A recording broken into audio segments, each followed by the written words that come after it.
Salut à tous. Bon bah toujours avec les bains. Par contre j'ai rouvert les fenêtres parce qu'il fait trop chaud. Donc du coup le bruit de fond cette fois ça va pas être des chiens ou un âne, ça va être les canards ou les bagnoles qui passent. Voilà. On change un peu d'atmosphère sonore. Cette fois là on va se faire le Pulse 22 de Vendy Vape. Franchement, celui-là, là, depuis que je l'ai reçu, je le lâche pas. Je l'emmène de partout et tout. Vraiment, c'est vraiment un dripper que j'apprécie vraiment énormément. Donc, bottom feeder. Du coup, moi, j'avais fait un petit essai là, de bottom feeder avec la High Stick Pico que je vais vous montrer tout de suite. iStick Pico hein, qui m'a coûté une quinzaine ou une vingtaine d'euros. Hein, donc je rappelle rapidement le principe. On met son liquide là dans une petite bouteille qui est là. Hop. Une petite bouteille qui est là. On la remplit de liquide et chaque fois qu'on a besoin de liquide, en fait on push, on appuie là, c'est mou et le liquide remonte par ce petit trou là ici. Voilà. Et l'atto est percé pour que justement le liquide puisse remonter sur votre coil et sur votre coton, imbiber votre coton et puis du coup imbiber le coil et ça roule, c'est très bien. Donc moi j'avais essayé ça avec le Hadali. Le problème avec le Hadali, c'est que en fait, j'appuyais trop et j'avais tendance à overdripper et du coup ça pissait un petit peu par les airflows parce que le Hadali il fait 22 aussi, mais il est vraiment en contenance, il est vraiment très petit. Voilà la parenthèse sur une box en fait qui vous permet de faire du bottom feeder, ce qu'on appelle le BF ou le skunk. Voilà, 15 euros pour faire un petit essai, ça peut être pas mal. Après, il y a des box à 110 euros. Donc, je vous invite à regarder. Il y a une revue sur la iStick Pico BF. Regardez-la si ça vous intéresse. Mais le sujet du jour, c'est plutôt ça. Donc, on va tout de suite ouvrir la boîte. Voilà, une voiture qui passe.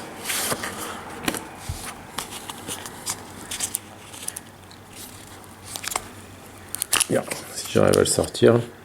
Donc, bon, déjà, on va le regarder lui. Voilà un petit peu comment il se présente. Je vais essayer de zoomer un peu. Deux grosses arrivées d'air là. Et de même de l'autre côté. Un petit logo Vendy Vape. Il existe en SS et en black. Je me demande même s'il n'y a pas une autre couleur. Vous regarderez, je mettrai le lien vers le site du fabricant dans la description. Plaqué or. Ici. Donc là, signé Tony B Project. Donc Tony B, c'est le mec qui fait des reviews sur The Vapor Trade Channel. C'est un reviewer américain que j'aime bien, voilà, il se la pète pas, il présente le matos normalement. J'aime bien comme il fait ça. Voilà, c'est vraiment un reviewer que j'apprécie énormément. Numéro de série est fabriqué par Vendy Vape. Voilà, donc drip tip en Ultem. Donc c'est sympa. Moi là ça y est, ça commence à faire quelques autos où j'ai de l'Ultem. Voilà, moi ça me dérange pas. Je trouve pas que ça fasse particulièrement beau, mais voilà, pour moi c'est comme j'ai le même effet qu'avec le Delrin. Peut-être un peu plus salissant quand même l'Ultem. Moi j'aime bien le Delrin, ça garde pas la peau des lèvres et tout, donc voilà, à voir. Donc ici, voilà, c'est ça que je voulais vous montrer déjà. Ici, on a un pin BF, donc qui est percé et qui permet de faire ressortir le liquide directement dans l'atto. Donc l'atto, lui, le top cap, lui, il est en deux morceaux. Donc là, si j'essaye de tirer, voilà déjà le premier. Donc là, ça a fait les joints raides, mais franchement, c'est parce que je viens de le nettoyer, sinon il est super sympa, il est pas chiant du tout à enlever. Bon bah là maintenant on a carrément le train. C'est super. Voilà. Est-ce qu'il y a un dôme? Moi j'ai même pas l'impression qu'il y a un dôme. Si, il y a un petit chanfrein quand même là. Donc il y a peut-être un espèce de mini dôme. Ensuite on a cette partie. Donc là on va la détailler, mais après on va déjà regarder le plateau. Donc voilà, le plateau est super bien en fait parce que donc du coup c'est un plateau, je sais même plus le nom là, j'ai perdu la mémoire. Où en fait vous coupez vos coils avant, vous les faites tomber en butée et vous venez les visser par là. Donc là je vais les dévisser.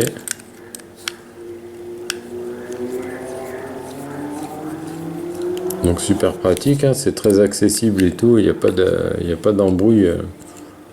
On est très bien pour travailler en fait, hein. Avant d'installer un coil, donc en fait, nous on va installer notre coil ici.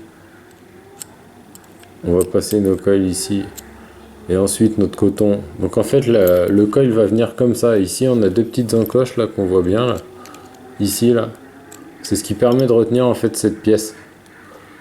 Vous voyez au fond là ici. Ici on a la petite encoche là. C'est ce qui permet de faire en sorte que quand la petite encoche vient se caler dedans, en fait quand on veut visser notre râteau sur notre box, ça permet de maintenir les deux ensemble. Si c'était lisse, en fait on tournerait dans le vide en arrivant un petit peu là où ça résiste quand on arrive en fin de course du pas de vis de la base. Donc ça c'est pareil, c'est super bien pensé, juste voilà, un petit téton, nickel. Ça fait bien le boulot. En plus ça nous permet de nous orienter pour dire bon bah mon coil il va comme ça. De toute façon il n'y a pas de mystère, puisque quand je vais avoir les coches, en fait ce que je veux moi c'est que mes deux tubes là qui vont m'amener, donc les deux tubes d'airflow viennent frapper mon coil directement, et c'est mieux si s'ils sont bien en face du coil. Voilà, moi mon coil il va venir se positionner comme ça. Donc voilà. Donc là c'est bien, on a un petit repère pour dire voilà mon coil il va comme ça. Donc d'abord on va le visser et ensuite on le redresse pour le maintenir comme ça. Ensuite notre coton va venir ici. Et en fait c'est là où c'est le coup de génie pour moi sur le bottom feeder, c'est que cet élément là est percé des deux côtés. Alors, je sais pas si on va le voir, si on le voit la cam, il y a même un peu de jus encore dedans. Donc il est percé de ce côté et idem de l'autre côté. Donc en fait quand on vient appuyer sur le bottom feeder là en bas, d'ailleurs je vais vous le montrer direct. Donc si je le penche ça va peut-être être moins flagrant. Voilà, mon jus se répartit bien des deux côtés de la cuve. Donc c'est impeccable ça. Franchement on peut pas faire mieux comme système quoi. Si on peut faire mieux, c'est-à-dire moi j'ai vu des bottom feeders où en fait là c'était beaucoup plus haut. Donc ça évite aussi quand vous appuyez et que vous relâchez que le liquide soit réaspiré. Mais déjà là on a une belle hauteur, hein. Donc il y a très peu de liquide qui est réaspiré.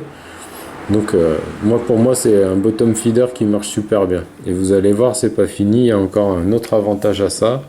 Donc ce qu'on va faire, on va se remettre tout de suite le coil. Tac. Donc c'est parti, on va se revisser ça. Bon, de toute façon, une fois que vous avez pris le coup avec ce genre de plateau, il n'y a pas de souci, ça va très bien. Le tout, c'est de pas trop couper, vaut mieux en enlever qu'avoir en rajouter, sinon ça veut dire que vous refaites le coil. Vous voyez, pour le mettre en place, c'est vraiment un jeu d'enfant, quoi. Donc là, je vérifie que je touche pas. Vous voyez, là, je l'ai trop descendu. Je suis en contact là avec mon plateau en bas. Donc vous voyez, c'est qu'en fait j'ai coupé mes pattes un petit peu trop court, donc du coup là je suis obligé de jouer pour le surélever un peu. Et une fois que vous aurez trouvé la bonne taille, en fait vous aurez pu faire mumuse, puisqu'il n'y aura plus qu'à aller en butée et visser. Donc là cette fois avec la cam devant c'est pas facile, donc cette fois je vais surveiller. Tac.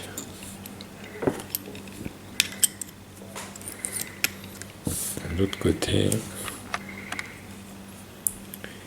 L'autre côté.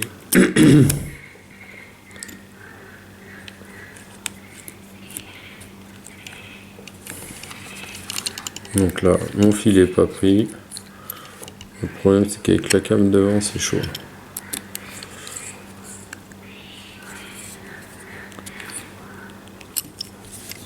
Voilà, cette fois il est pris. Il est pris, mise au point.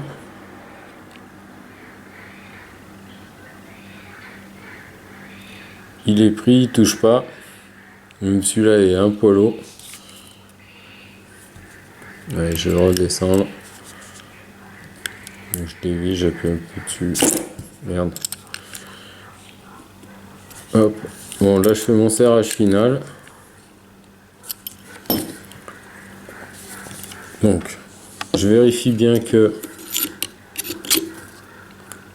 je suis bien en face de mes deux fameux petits traits là qui sont ici et ici. Pareil de l'autre côté, quoi. Donc là, je suis plutôt pas trop mal.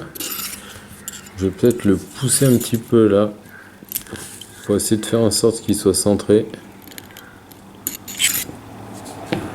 Voilà. Donc là, on est bien. On est bien dans l'axe là.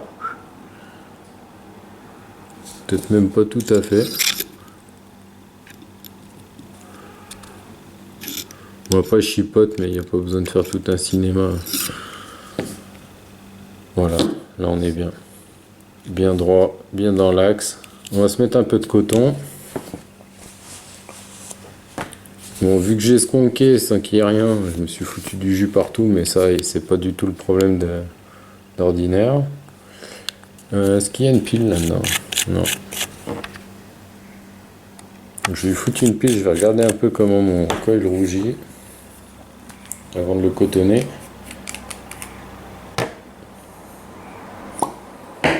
Donc là dans ma bouteille là, c'est du Dr Stash de Gin and Juice. Pas testé, hein. Ceux qui aiment les trucs genre gâteau citron, vous pouvez y aller à fond. Celui-là est bon. Donc on va voir comment ça rougit. Donc là c'est un coil à 0,2 ou 0,3, je sais plus exactement. Donc là c'est une box semi-méca, donc j'ai pas l'information. Je vais le foutre sur ma box électro qui est juste à côté.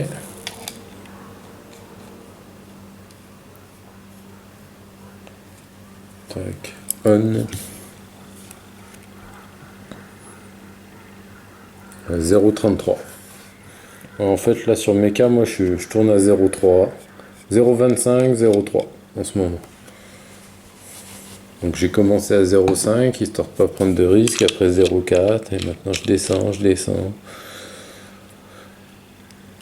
Tout en contrôlant que mes batteries sont capables d'envoyer assez d'ampères, etc. Donc ça, si vous posez des questions, j'ai fait une revue là-dessus. Donc là, toujours le coton de Sylvain qui m'a envoyé. Je l'ai essayé tout à l'heure là sur le reload, hein. Franchement il a l'air très bien ce coton.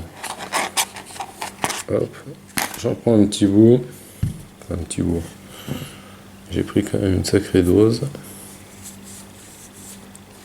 Le cotonnage c'est pareil, vous allez voir, c'est très simple.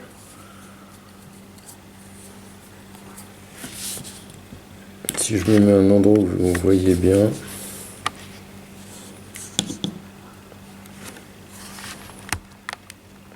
Je vais baisser la cam.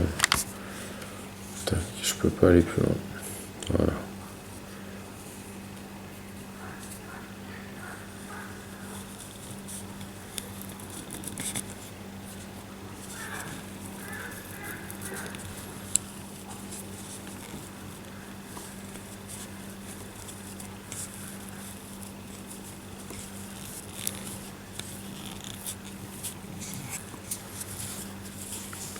J'essaie d'enlever l'excédent. Voilà, il faut quand même en garder une bonne longueur. Parce qu'en fait, ça va faire comme un petit S. Donc moi, je le présente un petit peu comme ça. Et puis, je regarde à peu près. Voilà, mon S, il va tomber là. Ici, c'est pareil. Hein, je vais faire un S comme ça. Je vois que la fin du S, elle tombe à peu près par là. Tac. Donc là, il n'y a plus qu'à positionner le coton. Donc on l'attrape délicatement. Et on le positionne dans le haricot qui est juste en dessous. Et allez.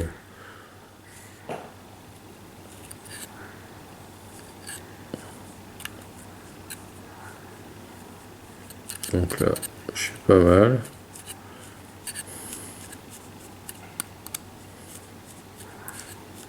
Donc là, je peux refaire un petit coup de skunk pour vous montrer que, en fait, ça va bien partir des deux côtés.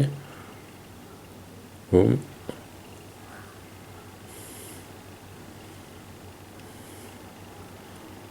Vous allez voir que je pourrais presque amorcer mon coton comme ça. Donc ça, pour moi, le système est super ingénieux. D'ailleurs, j'ai pas de fiole, donc je vais être obligé de l'amorcer comme ça.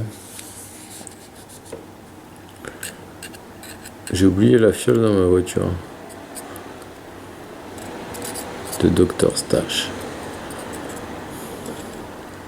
Écoutez, je vais skunker, on va le laisser s'imbiber comme ça. Au bout d'un moment, ça va monter complètement dans le coton. Pendant ce temps-là, on peut parler du reste. Donc en fait, après, on a cette fameuse pièce, hein, où là, l'ingéniosité, en fait, c'est d'avoir fait ces tubes-là qui sont positionnés comme ça, de travers, hein, ils sont obliques.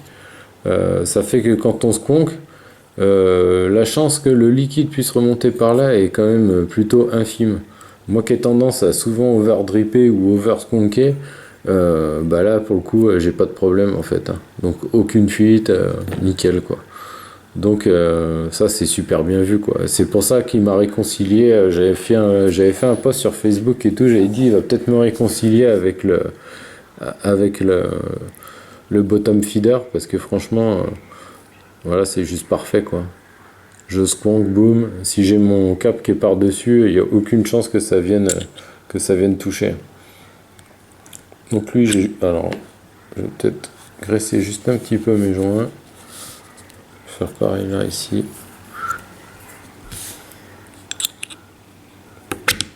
Voilà, je descends. En fait, je tourne et il y a un moment où je sens que je suis dans le clip. Donc, vous voyez, là, je suis bien en face de mon coil. Donc moi, je l'ai un peu mis comme un bourrin, mais je peux très bien le retravailler là. Tac.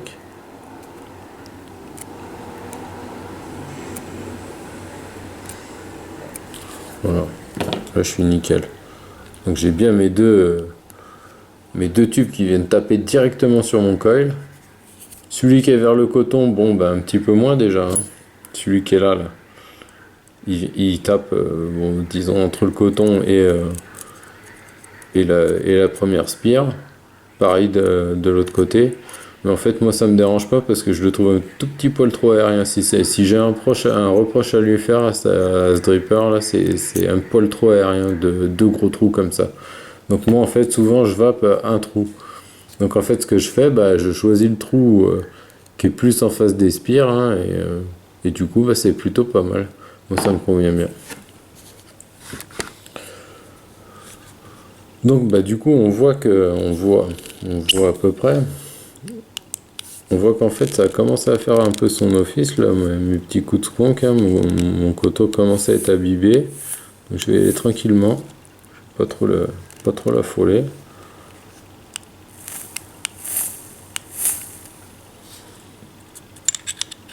Et je pense qu'on va pouvoir tirer quelques barres. Ouais, il m'a l'air bien imbibé. Donc je descends mon cap, je tourne. Tac. Et là j'ai senti qu'il y avait le petit clip.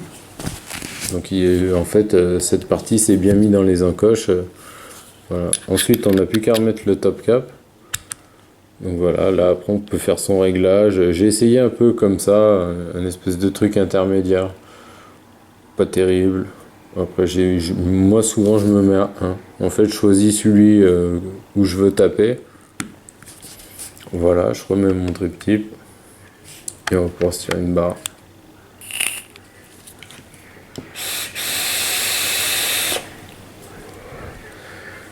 Et ça marche du tonnerre. J'ai des bonnes saveurs, mais je pense que ça aurait été... Je pense que les trous un peu plus petits, moi, ça aurait été plus ma vape, quoi.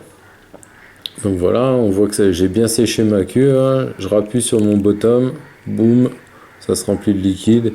Et voilà, la chance que ça vienne déborder jusqu'ici, c'est impossible quasiment. Vraiment, vraiment, faut faire le bourrin, quoi.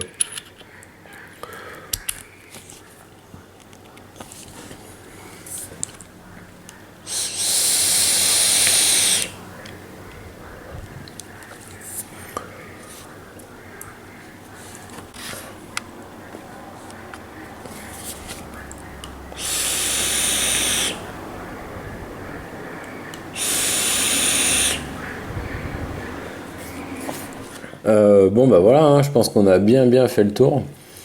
Pour parler saveur, moi j'ai de très bonnes saveurs, hein. Je trouve que franchement il a une bonne restitution des saveurs. Je l'ai trimballé avec moi la semaine dernière et tout, j'étais en vadrouille. Je l'avais dans la poche, aucune fuite. En fait, voilà, je me retrouve avec un tout petit setup et tout, mais je peux faire des gros nuages, donc ça c'est cool, hein. Quand je sors vaper et qu'il y a des fumeurs, en fait, je vais avec les fumeurs pour vaper un coup. Bah, c'est cool parce que j'ai un truc qui envoie un peu et je me trimballe pas avec un big truc, 150 fioles de liquide. Là, une fois que j'ai le plein de ça, c'est bon quoi. J'ai de quoi tenir la journée tranquille et même le soir, hein. Donc voilà, pour moi, il m'a vraiment réconcilié avec le bottom feeder. Côté saveur, c'est très bien, mais je pense que ces trous auraient été un peu plus petits, ça aurait plus été ma vape, quoi. Donc là, si vous voulez, on peut se faire un petit essai full open. Et là, je trouve que ça casse trop les saveurs, c'est dommage. Et par contre, on est en mode cloud, quoi. Ceux qui aiment bien la vape un peu de bûcheron, là, ils vont aimer, quoi.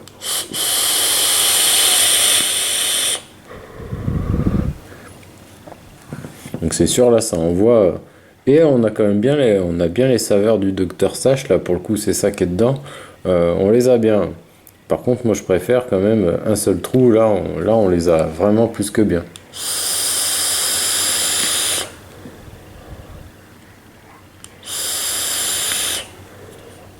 Donc très bien, ce petit RDA, il coûte pas cher. Ça, c'est un setup, franchement, ça doit faire, allez, le RDA, il doit coûter 25, 28 euros, un truc comme ça.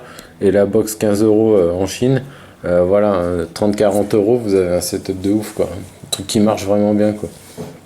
Donc à méditer, hein, si vous avez jamais fait de bottom feeder et tout, à voir. Pour conclure cette revue, je pense qu'on a vraiment fait le tour. Point positif, point négatif, franchement, point négatif, j'en ai pas, quoi. À part ces trous d'airflow que j'aurais aimé plus petits, ou peut-être un autre cap avec des trous un peu plus petits.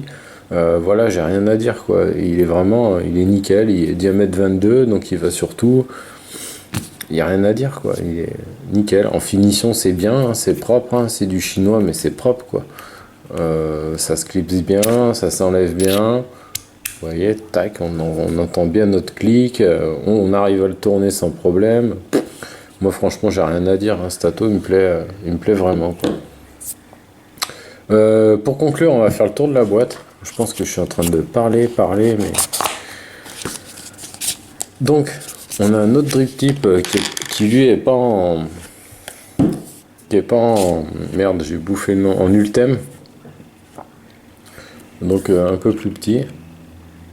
Bon, j'ai pas pris les mesures, hein. Là je suis en vadrouille et tout, j'ai pas de matos, j'ai vraiment juste mon matos de voyage. Il est un peu plus petit. Mais bon, je l'ai même pas testé pour dire, hein. Franchement, celui-là, je l'aime vraiment bien. Il est pile comme il faut, la bonne taille, nickel. Qu'est-ce qu'on a d'autre dans la boîte? Alors ça, c'est pas mal. Il donne un petit, une tige pour faire ses coils, là. C'est un diamètre de 25, j'ai vérifié. Diamètre de 25. Un petit bouquin que j'ai même pas ouvert. Oh putain, en plus il y a le français, donc ça c'est bien cool. Voilà, avec une petite vue éclatée. Installé, nana, bon c'est ce qu'on vient de faire, etc. Voilà, et ici là on voit bien le dessin avec comment l'airflow vient frapper sur le coil directement et après ça remonte. Et à mon avis c'est ça qui fait que ça refroidit bien le coil, j'ai jamais eu de dry heat, on le sent venir, quoi, nickel, franchement nickel. Donc passons, hein. Et la boîte de spare qui est plutôt bien fournie. Vous voyez, on a un peu de tout, on a l'adaptateur drip type 510, on a la petite clé qui va bien pour faire tout ça. On a un pin classique, donc pas... Ah non, c'est un deuxième bottom feeder, si je ne m'abuse. Non, il est pas percé. Donc ça, c'est un pin 510 classique. On a combien? Une, deux.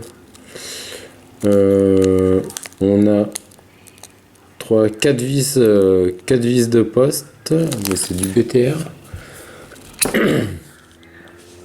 Donc ouais, là, ce qui est installé, moi, c'est du cruciforme. Il y en a 4 en BTR, donc c'est plutôt cool. Un gros joint, ça c'est le joint du drip tip, et puis deux petits joints pour 3 joints pour le bas là. Donc c'est bien, franchement bien fourni en spare. Nickel. Donc voilà, on a fait le tour. Moi, je vous dis, si vous voulez faire du bottom feeder, je vous le recommande chaudement. En plus, il est pas très cher. Et voilà, là, ça fait une semaine, je suis à fond dessus. Là, aujourd'hui, j'étais à fond dessus. Voilà, demain, je vais être à fond dessus. Nickel. Donc voilà, hein, le bottom feeder, l'avantage, hein, on peut vaper sur dripper dans la rue sans se faire chier, devoir recharger toutes les 30 secondes et tout. Donc c'est vraiment ça l'avantage, quoi. Voilà, bon bah je pense que tout le monde a compris mon point de vue. Bon, il se fait un peu tard, hein, je pense que je vais arrêter les reviews pour ce soir. J'espère que le chant des canards vous a plu et je vous dis à bientôt et bonne vape à tous. Allez, à plus.